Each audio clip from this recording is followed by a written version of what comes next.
Hey everybody, welcome to Breakfast with Bob, Challenge Daytona and the PTO 2020 Championship.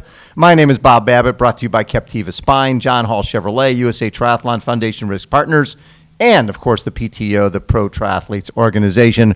Ranked number 14 on the PTO World Ranking, Mr. Micheal Weiss from Austria, 7-time Ironman champion, 5-time 70.3 champion, 7:48 at Ironman Cozumel 2019. How you doing, Mikey? Good, Bob. Thanks for having me here. Always a pleasure. So we have not chatted very much in the past. Talk a little bit about getting into this crazy sport.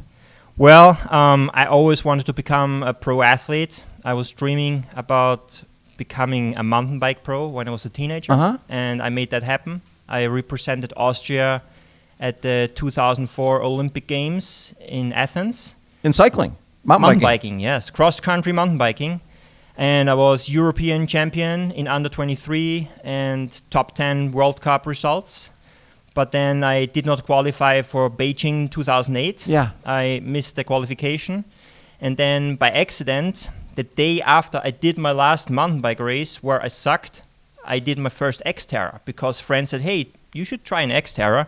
And I won it by 20 minutes. And from that day on, although I did a mountain bike race the day before, like an eliminator race in a city in Austria, it changed my whole perspective to sports. And you ended up winning an Xterra World Championship, right? That was 3 years later. Yeah. After second place in Maui, third, and then finally the win. And there's something really cool about Xterra racing. Just that whole... You know, they're very tough races, right? And they go out of their way to make those things hard. Tough races, but what I appreciate the most racing Xterra is the family. Community. The community.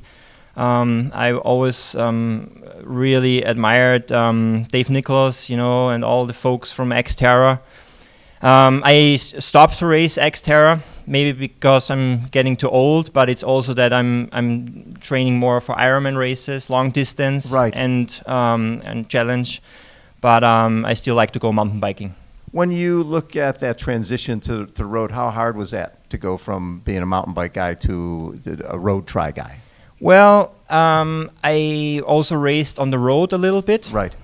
For example, I competed at the Tour of Austria road race, stage race in 2006. I finished 24th overall. So, all the big World Tour teams were there. So I was on a Pro Continental road team as well for 2 years. And so I was racing on the road and with time trialing. So I was a little bit familiar to race on a TT bike. But then my breakthrough race on the road was 2008 at 70.3 Monaco, where I finished second behind Andreas Raylard. Sebastian Kienle was behind me in third. And at that time, you could still qualify for Kona at a 70.3 race in Monaco. So I got, doing my first 70.3, I qualified for Kona, which made Ironman Hawaii 2009 my first Ironman long distance, where I finished 25th. And then everything started.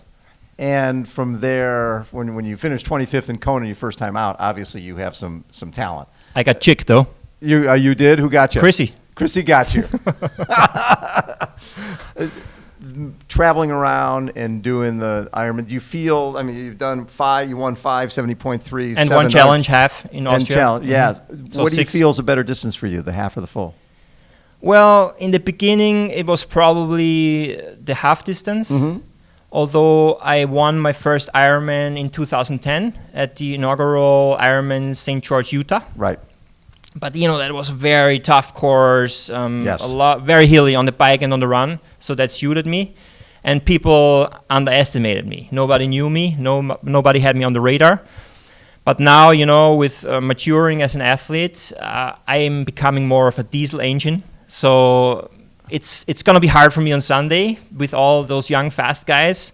But I always had some good speed, some raw power. And maybe that comes from mountain biking because you need to start hard and push hard, many watts. So I'm still good in every disciplines. And I think my last big 70.3 was 2018, third in St. George, Yes. behind Lionel and Sebastian. So, I can be pretty competitive. And the 20-meter drafting rules. That suits you well. That's it. Fits me, yeah. Yeah. And when you look at races like this race and a race like Samarin that also have that 20-meter draft rule, those are good for you. Absolutely. I mean, I think it's good for everybody, right? Because you want to have racing. a fair race. It's gonna be more like an eliminator race also on the bike, because people are gonna get dropped on the bike, and the fast runners, maybe who are not used to ride in TT position for 80 kilometers, 50 miles, they will maybe struggle to run off the bike if they have to ride alone. Right. So I think it's gonna be a very interesting race, and you cannot really. It's gonna be a big question mark what will happen. And when you talk about when you go to an Xterra race, you don't have 40 guys who potentially can win the race. Here, there isn't a person on the planet who's a great triathlete who's who, for the most part, is not here. You've got the Brownlee brothers and Javier Gomez and Gustav. You've got an amazing field. When you go into it with that type of field, are you excited by that? It's the best thing ever, especially in a year like that with the pandemic. Because in the beginning of the year, people said there will be no racing at all this year, and you can't travel. Now we're here in America. Right. We could travel to the U.S. thanks to PTO and NASCAR, and we are probably at the fastest race ever in triathlon history. Yeah. So I really appreciate that, and I'm humble about it, that I have the opportunity just to show my very best on Sunday. And $1.15 million, $100K to first person. That's, of course, a motivation factor. But I try not to think about the prize purse. Right. I want to compete with the very best. And I actually stopped to think and look at the start list, who can win. I think it will be a short distance guy. So Alistair, Gustav, Johnny. Yeah. But then anything can happen, You can have a flat tire here as well, or it can be very windy. Right. So well, in 20-meter draft rule, it's not like the top swimmers get out of the water can work together. Exactly. They still have to. Someone can come up from behind. I think it's gonna be like a real virtual race, like a Swift race, where you kind of overtake, or get dropped. So it's gonna be like here. It's more like a computer game. You lose the counting of the laps, so it's gonna be crazy. So I've got to ask you. Yes. We have not chatted before, and obviously a lot of stuff online. Micheal Weiss a cheater. He's drugs, and I don't know much about the background. Fill me in. So basically, I served a suspension, Yes. a penalty or a sanction. Yes. From 2011 to 2013, which dated back, was based on a verbal accusation. So you never tested positive? I never tested positive. I always said what the accusation was about is not right, because the athlete who accused people, he tried to get out, basically out of the hands of police and everything. The cops really had him and wanted to put him into jail. So he said, I will bring other people. Yeah, or he brought like small fish, and it came out later that he protected the big fish, like the big, road cyclists who were in the Tour de France in the top ranks. So everything is based back to 2005. It had never anything to do with triathlon. And of course, as I started triathlon, I said, I got, I'm in triathlon. I can start from scratch. Fresh, yes. But then the shit hit the fan, as you say. And it was starting from 2010 over 2 years, or let's say 1.5 years. It was a legal battle, because there was never proof, and I always said no. And it was one person against another person's statement. Right. So it was a legal battle. I probably paid $100,000, and at that time I already lived in Colorado. Yes. So I always had to travel back to sit down with the authorities in Austria, and then go back again. And they acquitted me before Kona 2010, because there was nothing that said that I'm guilty or did something wrong. Right. But then sports politics, because they invested so much into the research to clean up sports in Austria, which is a great thing, right? But they wanted to see results. So they said, hey, come on. So they started the whole thing again. And then in November 2011, although nothing changed, still the same thing. They reversed the ruling. They brought it up again, and then I got suspended. And it's very hot topic, and it's Dan Amfield wanted me to say something on Slow Twitch, but everything you say, they twist it around, and it actually only brought me in a worse position. Sure. The best would have been just to, and then people said, why you didn't appeal at the CAS? Right. I didn't have the money anymore. I could not afford it anymore, and I could not. And legal advisors said, it will not be possible. It will take another year. And I just want to say, I wanted this thing to stop. And then I came back, and I won Ironman Cozumel because I trained well in Colorado Springs, where I used to live with my ex-wife.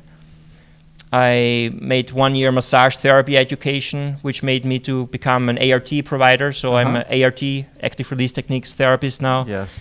So I took advantage of the time off I had, and I'm still racing. And I can say I think I'm one of the most consistent athletes out in triathlon, in long distance triathlon. It's interesting. I remember talking to Tyler Hamilton, and back in the day, and he said he couldn't look himself in the mirror because he knew what he had done. For you, do you feel, listen, I know I have not done anything. I don't have a problem looking myself in the mirror and knowing that I'm a clean athlete? Absolutely. I'm a clean athlete, and I've never cheated. And I think that the sport is also changing to a place now. I think there's a pilot project with the dry blood testing. I signed up for it right away. I replied, yeah, that's the best thing ever. Because I think they will be able to detect also blood transfusions, for example. And here it's also good because everybody's in the same hotel, So it's not like athletes are spread out. Right. So they will do a lot of testing, and they should do a lot of testing. And then with the TUs, it's also a current topic, right? With Starkey. Yeah. I'm sure he didn't want to dope, but he made a mistake, and it's all legal, fucked up.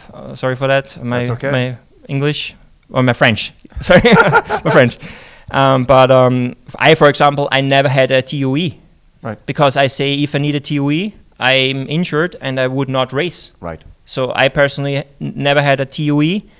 And also last year when Uli Flume put some pressure on the Germans, because they are so successful, to share like drug testing, blah, blah, blah. I shared all my items. I shared that I never had a TUE, and I made that all public. So, that's all you can do. I have nothing to hide, and I just enjoy being an athlete. Love it. So, Mickey, what would it mean to you to win this thing? The best wins I had if I never expected anything from the race. So it would mean a lot. Yeah. A lot of money. For me, that's a lot of money. For most anybody, athletes, that's a lot of money. most athletes, it's a lot of money, and it would change looking back to that year, which was very hard for us. Yes. I don't know how it was for you in the US, but we struggled. I know people who got sick, and we have lockdown number 2 in Austria. We cannot leave our houses. Right. And it would change the whole perspective of the year looking back. Right. And you also happy ending. Happy ending, and hopefully, so Collins Cup is coming up in May. Summerine. That's big for you as well. I've never raced the Summerine. Yes. That's a perfect race for you. Although it's so close. Yes. It's I live close to Vienna. Yeah. And it's probably, if you fly with a plane, it's I don't know, it's 100 miles or something away, but it's in Slovakia. But 20 meters drafting rule, flat. Yes. I like flat courses. I'm a big guy, so more the aerodynamics. But let's look one step at a time. How the year will evolve next year with if races will happen with Corona. Love it. Hey, thanks for taking time. Thank you very much. Nice to meet you. Thank you very much. Nice to meet you too. Good luck this weekend. Good luck to everybody. All right. Stay Micheal healthy. Weiss has been our guest, everybody. Hold on. We will be right back.